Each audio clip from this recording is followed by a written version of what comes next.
Video दा की मुंडे तो करा दी हथ मरावे मुड़ो जो ने आखिया चट्टे छोर चट्टे मुसलमानी मर गया था कार उतारी सी ते उन्हें बचन कर सी झट मोबाइल उत्थे जाके वेख्या तो उहदे विच गंदियां हरकतां जिहड़ियां उहने कीतियां ने छोर नाल बच्चे ਇਹ ਜੇ ਪੜਾ ਦੀਏ ਵੀ ਇਹ ਜੇ ਬੱਚੇ ਅੱਲਾ ਕਿਸੇ ਦੇ ਨਾਲ ਪੜਨ ਦੋ ਤਾਂ ਸਾਡੇ ਪਾਗਲ ਹੋਏ ਫਿਰਦੇ ਨੇ ਕਿੰਨੀ ਵਾਰ ਨਾ ਵਿਆਹੀ ਉੱਤੋਂ ਫੜੀ ਨੇ ਗਿੱਲਾਂ ਵਾਲੇ ਵਿਆਹੀ ਸੀ ਉੱਥੋਂ ਨਾ ਆਖਿਆ ਵੀ ਜਦ ਪਿਓ ਨਾਲ ਬਾਤ। अस्सलाम वालेकुम नाज़रीन, मैं हूं एडी मलिक और 9 साला मासूम बच्चे को आइस का नशा करवाकर एक खातून नाजेबा हरकत करती थी। जब उस खातून को पुलिस ने गिरफ्तार किया तो उसके मोबाइल से सैकड़ों की तादाद में वो नाजेबा वीडियोस बरामद हुई। तो उस बच्चे की भी उसी मोबाइल में वीडियोस बरामद होती हैं। तो उस बच्चे की तलाश में पुलिस जब इस इलाके में आती है तो उस बच्चे की निशानदेही की जाती है। जब इस इलाके में आती है तो बच्चे के जो लवाहिकीन थे उनसे जाकर मिलती है और उनको ये बताती है कि ये आपका बच्चा है। जब बच्चे के वालिदैन ने उस बच्चे की वो नाजेबा हरकत करते हुए की वीडियोस देखी तो यकीन करें कि मैं कुछ ऐसी बातें बता नहीं सकता कि किस किस्म की वो वीडियोस थी। मेरे साथ इस इलाके के अहले इलाका मौजूद हैं जो कि इस खातून के इस काम की वजह से सरापा एहतजाज हैं। जिस दिन से ये खातून इस इलाके में आई है इस इलाके का अमन बर्बाद हो चुका है। सरेआम ये खातून मंशियात का धंधा करती है लेकिन उसकी पुश्तपनाही कौन करता है, ये सबसे बड़ा सवाल है। पुलिस ने इस खातून को कैसे गिरफ्तार किया, वो बच्चा जो जिसके साथ वो नाजेबा हरकत करती थी वो बच्चा किस हालत में है और उसको किस किस्म का नशा करवाया करती थी। मेरे साथ कुछ अहले मोहल्ला मौजूद है, हम इनसे जानते हैं कि ये वाकया जब सामने आता है तो उसके बाद इनका क्या कहना है। अस्सलाम वालेकुम जी। वालेकुम सलाम। की नाम है जी भाई जी तुहाडा? मेरा नाम चले जी। ते ਇਹ ਕੀ ਹੋਇਆ ਵਾਕਿਆ ਤੇ ਕਿਸ ਤਰ੍ਹਾਂ ਪਤਾ ਚੱਲਿਆ ਕਿ ਇਹ ਜਿਹੜੀ ਔਰਤ ਹੈ ਇਹਦਾ ਨਾਂ ਕੀ ਜੇ ਪਹਿਲੇ ਇਹਦਾ? फाकरा जी ਫਾਖਰਾ ਨਾਮ ਹੈਗਾ। जी ਇਹ ਕਿੰਨੇ ਅਰਸੇ ਤੋਂ ਰਹਿੰਦੀ ਪਈ ਸੀ? ਇੱਥੇ ਰਹਿੰਦੀ ਵੀ 15-16 ਸਾਲ ਇੱਥੇ ਹੋ ਗਏ ਨੇ ਤੇ ਉਧਰ ਅੱਗੇ ਸੀ ਪਟੀਆਂ ਦੇ ਵਿੱਚ ਉਹਨਾਂ ਦਾ ਦਿੱਤੀ ਕੱਢ ਠੀਕ ਹੈ। ਫਸ ਗਿਆ ਸੀ ਇੱਥੇ ਜਨਾਬ। ਉਹਨਾਂ ਨੇ ਕਿਉਂ ਕੱਢੀ ਸੀ? ਉਹਨਾਂ ਇਸੇ ਹਰਕਤ ਤੋਂ ਕੀ ਕਰਦੀ ਸੀ ਉੱਥੇ? ਉੱਥੇ ਵੀ ਇਹ ਹਰਕਤਾਂ ਇਹ ਕਰਦੀ ਸੀ। ਕੀ ਹਰਕਤਾਂ ਕਰਦੀ ਸੀ? ਇਹ ਪਿਓ ਨਾਲ ਵੀ ਉਹ ਇਹ ਦੋਵੇਂ ਪਿਓ ਦੀ ਆਪਣੇ ਪਿਓ ਦੇ ਨਾਲ ਮੂੰਹ ਕਾਲਾ ਕਰਦੀ ਸੀ? ਹਾਂਜੀ ਹਾਂਜੀ ਹਾਂਜੀ। ਇਹ ਕਿਸ ਤਰ੍ਹਾਂ ਤੁਸੀਂ ਇਲਜ਼ਾਮ ਲਗਾ ਸਕਦੇ ਹੋ ਕਿਸੇ? ਮੈਂ ਨਾ ਵੀ ਇਸ ਗੱਲ ਤੇ ਤੈਨੂੰ 20 ਬੰਦੇ ਆਖਣ ਦੇ ਵੀ ਠੀਕ ਹੈ। ਇਹ ਜਨਾਬ ਤਿੰਨੀ ਵਾਰਾਂ ਨਾ ਵਿਆਹੀ ਉੱਤੋਂ ਫੜੀ ਨੇ ਗਿੱਲਾਂ ਵਾਲੇ ਵਿਆਹੀ ਸੀ ਉੱਥੋਂ ਨਾ ਆਖਿਆ ਵੀ ਜਦ ਪਿਓ ਨਾਲ ਬਾਤ। ਅੱਛਾ। ਉਹਨਾਂ ਜਨਾਬ ਕੱਢ ਦਿੱਤੀ ਮੁੜ ਵੇ ਨਾ ਹੋਰ ਵਿਆਹੀ ਉੱਥੋਂ ਵੀ ਆ ਗਈ ਫਿਰ ਇੱਥੇ ਵਿਆਹੀ ਉੱਥੋਂ ਵੀ ਆ ਗਈ। ਇਹ ਜਨਾਬ ਕੋਈ ਬੰਦਾ ਡਰਦਾ ਸਾਡਾ ਮੂੰਹ ਨਹੀਂ ਖੋਲਦਾ, ਇਹ ਉਹਦੇ ਲੀੜੇ ਪਾਣ ਲੈਂਦਾ। ਥਾਣੇ ਗਿਆ ਤੇ ਇਹਨੂੰ ਪਤਾ ਉੱਥੇ ਅਗਲੇ ਗੱਲ ਸਾਡੀ ਸੁਣਦਾ ਕੋਈ ਨਹੀਂ, ਮੁੜ ਉੱਥੇ ਸਾਡੀ ਕਿੰਨੇ ਸੁਣਨੀ, ਅਸੀਂ ਤਾਂ ਸਾਰੇ ਡਰਨੇ। ਹੁਣ ਵੀ ਇੱਥੇ ਬੈਠਾ ਉਹਨੇ ਵੀਡੀਓ ਬਣਦੀ ਪਈ ਸੀ, ਉਹਨੇ ਇਹ ਗੱਲ ਕੀਤੀ ਵੀ ਮੈਂ ਨਿਬੜਨਾ ਦਾ ਕਿੰਨਾ ਕੁ ਚੱਕਰ। ਕਿਹਨੇ ਗੱਲ ਕੀਤੀ ਹੈ?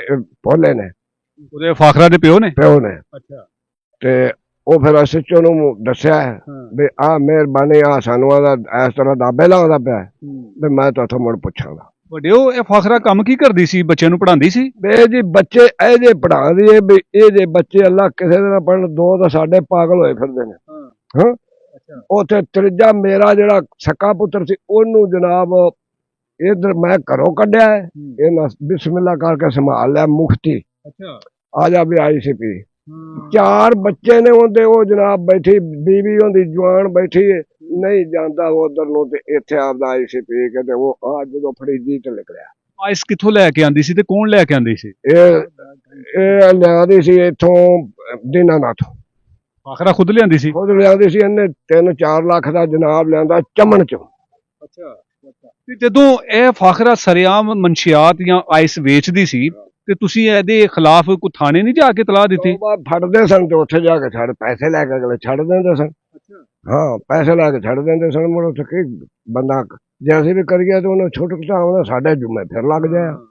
ਤੇ ਹੁਣ ਪੁਲਿਸ ਨੇ ਕਿਵੇਂ ਫੜ ਲਿੱਤਾ? ਉਹਨਾਂ ਫੜ ਲਿਆ ਕਿ ਕੋਈ ਉਹਨਾਂ ਨੂੰ ਸ਼ੁਭਾ ਸੀ ਵੇਚਦੀ ਜੂ ਸੀ ਤੇ ਉਹ ਜਨਾਬ ਆਏ ਨੇ ਤੇ ਉਹਨਾਂ ਫੜਿਆ ਤੇ ਉਹਨਾਂ ਮੋਬਾਈਲ ਵੀ ਫੜ ਲਿਆ। ਉਹਨਾਂ ਦੀ ਮਿਹਰਬਾਨੀ ਉਹਨਾਂ ਮੋਬਾਈਲ ਉੱਥੇ ਜਾ ਕੇ ਵੇਖਿਆ ਤੇ ਉਹਦੇ ਵਿੱਚ ਗੰਦੀਆਂ ਹਰਕਤਾਂ ਜਿਹੜੀਆਂ ਉਹਨੇ ਕੀਤੀਆਂ ਨੇ ਛੋਰ ਨਾਲ ਉਹ ਜਨਾਬ ਉਹਨਾਂ ਉੱਥੇ ਜਿਹੜੇ ਵੇਖਿਆ ਤੇ ਉਹ ਜਾਊ ਇਹ ਵੀ ਸਨ। ਇਹਨਾਂ ਨੂੰ ਮੁੰਡੇ ਦਾ ਪਤਾ ਲੱਗ ਗਿਆ, ਅੱਗੋਂ ਪੁਲਿਸ ਇੱਥੇ ਆ ਗਈ ਉਹਨਾਂ ਖਾ ਜਾਊ। ਅੱਛਾ, ਜਦੋਂ ਪੁਲਿਸ ਤੁਹਾਡੇ ਕੋਲ ਆਈ ਉਹਨਾਂ ਨੇ ਤੁਹਾਨੂੰ ਵਹਾਈਆਂ ਵੀਡੀਓ, ਉਹ ਵੀਡੀਓ ਕਿਸ ਕਿਸਮ ਦੀਆਂ ਹੈਗੀਆਂ ਸੀ? ਉਹ ਵੀਡੀਓ ਤੋਂ ਕੀ ਨਾ ਹੀ ਨਹੀਂ ਲਿਆ ਜਾਂਦਾ। ਉਹ ਵੀਡੀਓ ਦਾ ਕੀ ਮੁੰਡੇ ਤੋਂ ਕਰਾਂ ਦੀ ਰਹੀ, ਹੱਥ ਮਰਾਵੇ ਮੁੜਵੰਜੋ ਤੇ ਮੁੜਵੰਜੋ ਨੇ ਆਖਿਆ ਚੱਟੇ ਛੋਰ ਚੱਟੇ ਮੁਸਲਮਾਨੀ ਮਰ ਗਾ ਥਾਂ ਤੇ ਅਸੀਂ ਤਾਂ ਹਾਂ ਅੱਛਾ ਬੱਚੇ ਨੂੰ ਸ਼ਰਮਗਾਹ ਚ ਸੀ। ਹਾਂਜੀ। ਤੇ ਫਿਰ ਹੁਣ ਉੱਥੇ ਕੀ ਬੰਦਾ ਉਹਨੇ ਆਖਿਆ ਸੀ ਵੀ ਇਦੋਂ ਉੱਤੇ ਤਾਂ ਮੜ ਲਾਹਨਤ ਹੀ ਉਹ ਇਹ ਕੰਮ ਕਰਦੇ ਆ ਵੀਡੀਓ ਪਰ ਰਿਕਾਰਡ ਕਰਦੀ ਸੀ। ਇੱਥੇ ਜਨਾਬ ਬੰਦੇ ਇਸੇ ਵੀਡੀਓ ਨੇ ਆਪ ਹੀ ਬਣਾਈ ਵੀਡੀਓ, ਉਹਨੂੰ ਡਰ ਕਰੀ ਕੋਈ ਵੀਡੀਓ ਆਪ ਹੀ ਬਣਾਉਂਦੀ ਹੋਏਗੀ ਨਾ, ਵੀਡੀਓ ਕੋਈ ਹੋਰ ਉਧਰੋਂ ਬੱਚੇ ਕੋਲੋਂ ਕਰਵਾਉਂਦੀ ਸੀ, ਉਧਰੋਂ ਵੀਡੀਓ ਬਣਾਉਂਦੀ। ਵੀਡੀਓ ਬਣਾਈ ਜੀ। ਤੇ ਜਦੋਂ ਤੁਸੀਂ ਵੀਡੀਓ ਦੇਖੀ ਤੇ ਤੁਹਾਨੂੰ ਉਸ ਟਾਈਮ ਤੇ ਫਿਰ ਕੀ ਖਿਆਲ ਆਇਆ ਸੀ ਕਿ ਇਹ ਔਰਤ ਜਿਹੜੀ ਇੱਥੇ ਕਈ ਸਾਲਾਂ ਤੋਂ ਰਹਿ ਰਹੀ ਹੈ ਇਹ ਸਾਡੇ ਬੱਚਿਆਂ ਨਾਲ ਕੀ ਕਰਦੀ ਪਈ ਹੈ? ਇਹ ਬੱਚਿਆਂ ਨਾਲ ਕਈਆਂ ਨੂੰ ਪਤਾ ਹੈ ਵੀ ਸਾਡੇ ਬੱਚਿਆਂ ਨਾਲ ਹੁੰਦਾ, ਡਰਦੇ ਨਹੀਂ ਹੈਗਾ ਹੁੰਦੇ, ਡਰਦੇ ਨਹੀਂ ਹੁੰਦੇ। ਇਹ ਜਨਾਬ ਲੱਤ ਟੁੱਟੀ ਨੂੰ ਹੋ ਗਏ 2-3 ਸਾਲ। ਇਹ ਲੱਤ ਆਪਦੀ ਉਹਦੇ ਸਾਈਕਲ ਮੋਟਰ ਮਗਰ 3 ਬੰਦੇ ਛਿਕਲ ਜਾਂਦਾ, ਅੱਛਾ ਬ੍ਰੇਕ ਲਾ ਲੈਂਦਾ, ਡਰਾਮਾ ਕਰਦਾ ਹੈ। ਹਾਂ। ਤੇ ਉਹ ਲੱਤ ਉਹਦੇ ਵਿਖਾਵੇ ਦਾ ਲਾ ਕੇ ਆ ਮੇਰੀ ਵੇਖ ਲਓ ਨਹੀਂ ਲੱਗੇ। ਬਾਬੇ ਮਸਤ ਦੀ ਕੁਕੜੀ ਸੀ ਆ ਦਰਬਾਰ ਇੱਥੇ, ਉਹ ਫੜ ਲਈ ਉਸ ਹਾਂ। ਇਹਨੇ ਜਨਾਬ ਇਹ ਬੜਾ ਇਹ ਸਾਨੂੰ ਤਾਂ ਏਡਾ ਵੱਡਿਓ ਉਹਦੇ ਮੋਬਾਈਲ ਦੇ ਵਿੱਚ ਸਿਰਫ ਇਹ ਜਿਹੜਾ ਬੱਚਾ ਉਸਮਾਨ ਹੈਗਾ ਇਹਦੀਆਂ ਹੀ ਵੀਡੀਓ ਨਿਕਲੀਆਂ ਸੀ ਕਿ ਹੋਰ ਵੀ ਬੱਚਿਆਂ ਦੀਆਂ ਐ ਸੀ ਜਾਂ ਹੋਰ ਵੀ ਬੰਦਿਆਂ ਦੀਆਂ ਸੀ? ਨਹੀਂ ਅਸਾਂ ਜੀ ਇਹ ਸੁਣੀ, ਇਹ ਵੇਖੀ ਵੀ ਆਈ ਹੈ ਜੀ। ਤੁਸੀਂ ਕੀ ਕਹਿ ਰਹੇ ਜੀ? ਸਰ ਅਸੀਂ ਜਿਹੜੇ ਦੇਖੀਆਂ ਨਾ ਵੀਡੀਓ ਉਹ ਬੱਚੇ ਦੀਆਂ ਦੇਖੀਆਂ ਨੇ, ਹੋ ਸਕਦਾ ਮਜ਼ੀਦ ਉਸ ਤੋਂ ਇਲਾਵਾ ਹੋਰ ਵੀ ਕਿਸੇ ਦੀ ਹੋਵੇ, ਲੇਕਿਨ ਕਾਨੂੰਨ ਨੇ ਜਿਹੜੀ ਦਿਖਾਈ ਉਹ ਅਸੀਂ ਦੇਖੀ ਹੈ ਕਿ ਉਹ ਬੱਚੇ ਦੀ ਵੀਡੀਓ। ਅੱਛਾ ਇਹ ਜੋ ਤੁਸੀਂ ਕਹਿ ਰਹੇ ਹੋ ਕਿ ਉਹ ਆਪਣੇ ਨੂੰ ਬੱਚੇ ਕੋਲੋਂ ਚਟਵਾਉਂਦੀ ਸੀ, ਇਹ ਤੁਸੀਂ ਇਮਾਨਨ ਕਹਿ ਰਹੇ ਹੋ ਕਿ ਜੀ ਉਸ ਵੀਡੀਓ ਦੇ ਵਿੱਚ ਦੇਖੀ ਹੈ? ਸਰ ਸਾਡੇ ਜਿਹੜੇ ਐਸਐਚਓ ਸਾਹਿਬ ਨੇ ਉਹਨਾਂ ਦੇ ਕੋਲ ਹੈ ਮੋਬਾਈਲ, ਜਾ ਕੇ ਤੁਸੀਂ ਚੈੱਕ ਕਰ ਸਕਦੇ ਹੋ। ਹਾਂਜੀ ਉਹਨਾਂ ਨੇ ਐਸਐਚਓ ਸਾਹਿਬ ਨੇ ਖੁਦ ਵਹਾਈਆਂ ਤੁਹਾਨੂੰ ਵੀਡੀਓ? ਜੀ ਸਰ ਉਹਨਾਂ ਨੇ ਨਾ ਦਾਦਾ ਜੀ ਨੂੰ ਬੱਚੇ ਦੇ ਵਾਲਦ ਸਾਹਿਬ ਨੂੰ ਮਹੱਲੇ ਦੇ ਕੋਲ ਵੀਡੀਓ ਲੋਕਾਂ ਕੋਲ ਹੈਗੀਆਂ ਨੇ, ਉਹਨਾਂ ਨੇ ਜਿਹੜੀਆਂ ਦਿਖਾਈਆਂ ਜਿਹੜੀਆਂ ਲੋਕਾਂ ਕੋਲ ਆਈਆਂ। ਉਹਦੇ 'ਚ ਇਹ ਜਿਹੜੀ ਫਾਖਰਾ ਨਾਮੀ ਖਤੂਨ ਹੈਗੀ ਹੈ ਇਹਦਾ ਚਿਹਰਾ ਵੀ ਹੈ ਸੀ ਕਿ ਇਹਦਾ ਚਿਹਰਾ ਨਹੀਂ ਹੈ? ਸਰ ਸਭ ਕੁਝ ਹੈ। ਉਹ ਕੱਪੜੇ ਉਤਾਰੇ ਸੀ, ਸ਼ਰਮਗਾਹ ਸਲਵਾਰ ਉਤਾਰੀ ਸੀ ਤੇ ਉਹਨੂੰ ਬੱਚੇ ਨੂੰ ਕਹਿ ਰਹੇ ਸੀ ਝੱਟ। ਤੇ ਬੱਚੇ ਦੀ ਹਾਲਤ ਉਸ ਵੀਡੀਓ ਦੇ ਵਿੱਚ ਦੇਖ ਕੇ ਕੀ ਮਹਿਸੂਸ ਹੁੰਦਾ ਕਿ ਬੱਚਾ ਨਸ਼ੇ ਦੇ ਵਿੱਚ ਹੈਗਾ ਜਾਂ ਹੋਸ਼ ਦੇ ਵਿੱਚ ਹੈ? ਬੱਚੇ ਨੂੰ ਆਈਜ਼ ਪਿਆ ਕੇ ਤੇ ਫਿਰ ਉਹ ਕਿਹੜਾ ਕੰਮ ਕਰ। ਜਿਹੜਾ ਘਰੇ ਆਉਂਦਾ ਸੀ ਉਹਨੂੰ ਕੋਈ ਜਨਾਬ ਪਤਾ ਨਹੀਂ ਹੁੰਦਾ, ਕਦੇ ਭੇਟੀ ਤੇ ਚੜ ਜਾ, ਕਦੇ ਕੋਠੇ ਤੇ ਚੜ।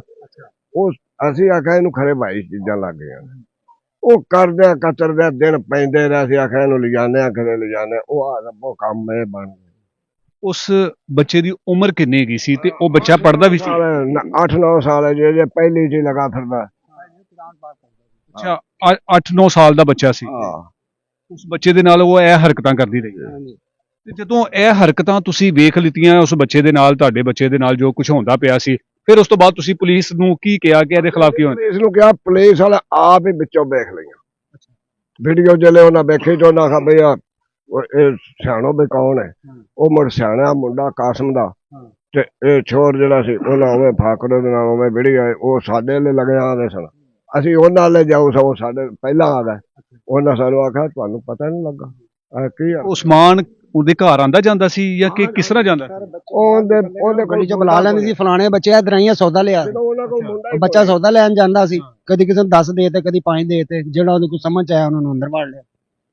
नाज़रीन ये आप हैरान कुन इंकशाफात सुन रहे हैं कि एक खातून जो इस मोहल्ले में कई सालों से रह रही थी और उसके बारे में ये बताया जा रहा है कि वो 3 दफ़ा उसकी शादी हुई और तीनों दफ़ा अपनी शादी और अपने खावदों से वो तलाक लेकर अपने बाप के साथ रह रही है। ये इनका इल्ज़ाम है कि वो अपने बाप के साथ भी मुंह काला करती है।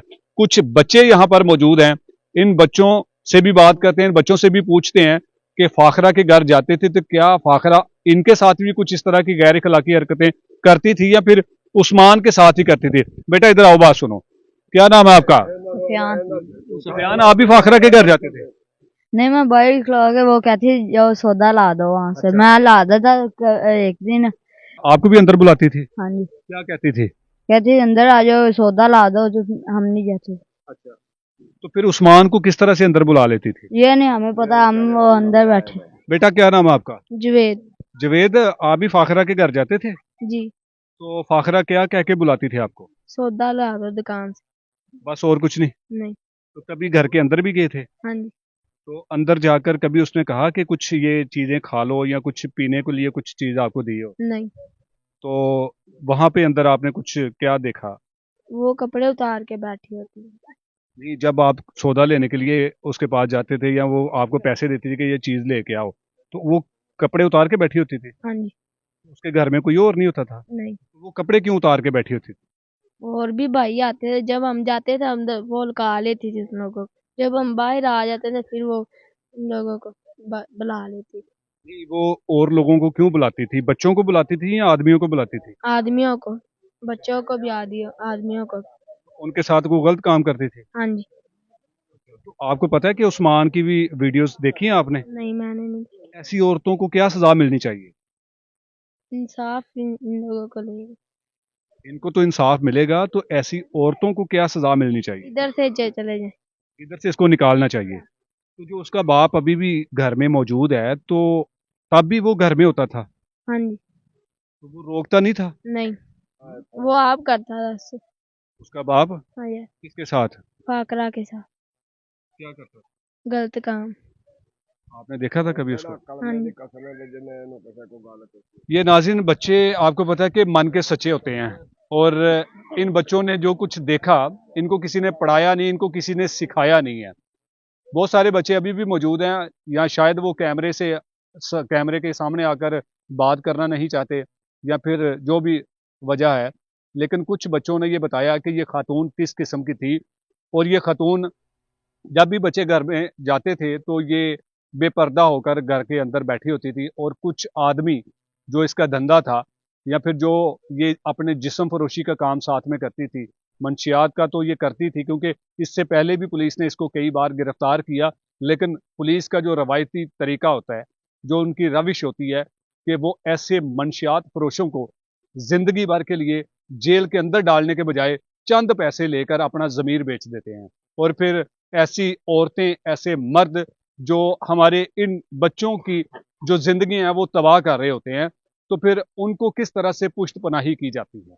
अगर पुलिस अब जब इस इलाके में नए एसएचओ साहब तैनात हुए हैं, तो इन्होंने आके बड़ा दबंग किस्म का यहाँ पर इस खातून के खिलाफ एक कार्रवाई की और इसको रंगे हाथों गिरफ्तार किया। जब उसको गिरफ्तार करने के बाद थाने मुंतकिल किया, तो उसके मोबाइल में से सैकड़ों नाजेबा वीडियोस बरामद की गई। अभी उस नायका, उस जिस्म फरोश खातून का, उस मंशियात फरोश खातून का, जिसकी तस्वीर आप इस वीडियोस में देख रहे हैं, और उसका बाप जो है वो अभी भी इन इलाका मकीनों को, मोहल्लेदारों को अभी भी धमकियां लगा रहा है कि मैं आप सबको देख लूंगा। हैरानगी की बात यह है कि अगर पुलिस ने उस मंशियात फरोशा को गिरफ्तार कर लिया, तो उस बाप को क्यों गिरफ्तार नहीं किया?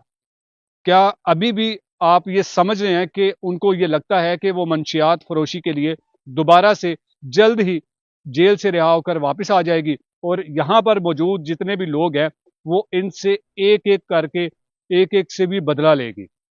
हमारी आला हुकाम से ये अपील है कि इस खातून के साथ सख्त से सख्त तरीके से पेश आया जाए और इसको कड़ी से कड़ी सजा दी जाए।